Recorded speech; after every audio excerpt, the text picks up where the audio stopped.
Africa Content TV. Kọ́rẹ́sì ẹni tó fún ni lórí ìṣọwọ́. Olè ìdílé kà ló sọ pé òun lòun kọ́ ń jẹ.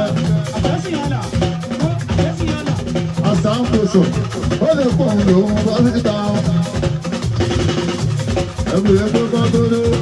Kọ́lá ti ń jọ ní etí ògbè àti kí wọ́n tó dé. Wọ́n lè fi nǹkan kàánú rẹ̀ wọ́n. Akérèdọ́lù wọ́n pọ̀ òṣèlú.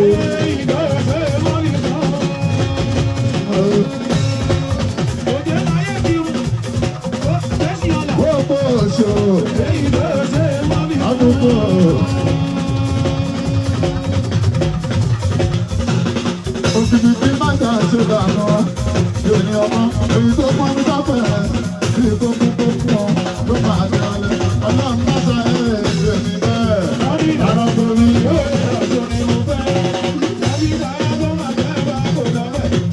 onígbò ní ọ̀rọ̀ àpàdà ọmọ ìkíṣẹ́ ọjọ́ aláṣẹ lọ́wọ́ ọmọ báyìí sì mo ti dàgbà náà dàgbà ọdún wa borí sọ́yìn òun òun lásán ọ̀rẹ́sì èyí tí wọ́n tọ́jú dábẹ́ òdo òní wọn ni wọ́n.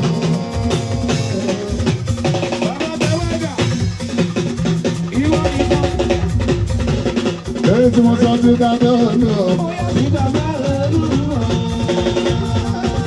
ọmọ bẹ́ẹ̀ sì mo ti fara kí lóhùn ọ̀la èkó sí àwọn ènìyàn sì kò lédè lèdè ìrí alájọ fún òun lè ní ṣe.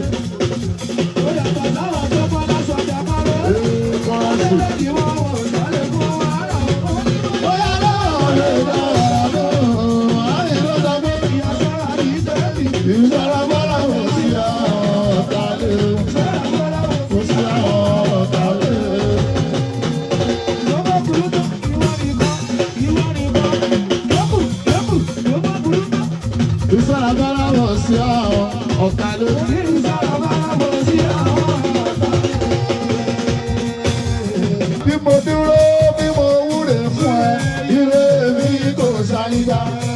Bí mo bẹ̀rẹ̀ bí mo wúre, ire mi kò ṣàyíká. Àtótó, àtótó, àtótó, àtótó, àtótó, ọkọ fẹ́ sọ̀rọ̀ ẹ ṣe tẹ́tù mi kú mi ẹ̀yìn gan-an. Nọ́tíkà àdúró tán, ó ní dèrò ìjọlọ́ lóhun ọba àmì àṣẹ. Aṣíwájú lọ́mọ jẹ́ Nokia, ó wọ̀ ní dèrò yìí lọ́la Ifá á ṣe èlérí lọ́la àwọn tó láyé lọ́la Jésù Kristi ọmọ Màríà. Bẹ́ẹ̀ ò bàbá fún ọmọ ìjà ẹ bá mi ògbó oníṣẹ́ ńlá. Nokia ọ̀rọ̀ ẹ ó dọ̀rọ̀ àgbà ọ̀rọ̀ ẹ. Ó dọ̀wọ́ àmà ó dọ̀rọ̀ àgbà o. Nokia ọ̀rọ̀ ẹ ó dọ̀rọ̀ àgbà o. Ó dọ̀wọ́ àmà ó dọ̀rọ̀ àgbà. Ó dọ̀wọ́ àmà ó dọ̀rọ̀ àgbà. Ó dọ̀wọ́ ó dọ̀rọ̀ àgbà o. Nokia ọ̀rọ̀ ẹ ó dọ̀rọ̀ àgbà. Nokia ọ̀rọ̀ ẹ ó dọ̀rọ̀ àgbà o.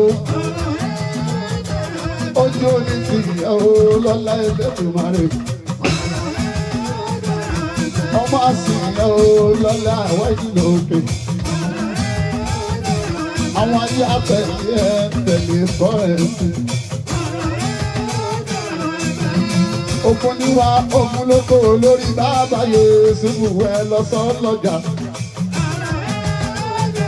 Sọ́lọ́jà sọ́lọ́jà. Ẹ lọ sọ́lọ́jà. Sọ́lọ́jà sọ́lọ́jà. Ẹ lọ sọ́lọ́jà. Ẹ̀yin obìnrin ẹ sọ́lọ́jà. Ẹ lọ sọ́lọ́jà. Ẹ̀yin ọkùnrin ẹ sọ́lọ́jà. Ẹ lọ sọ́lọ́jà. Ọ̀rọ̀ Nokia. Ẹ lọ sọ́lọ́jà. Ẹ̀yin tí rábìtì ẹ sọ́ níbẹ̀. Ẹ lọ sọ́lọ́jà. Ẹ̀yin tó ṣe é kó ẹ sọ́ níbẹ̀. Ẹ lọ sọ́lọ́jà. Ọ̀rọ̀ Nokia. ẹ̀yin ti kírun ẹ sọ́lọ́jà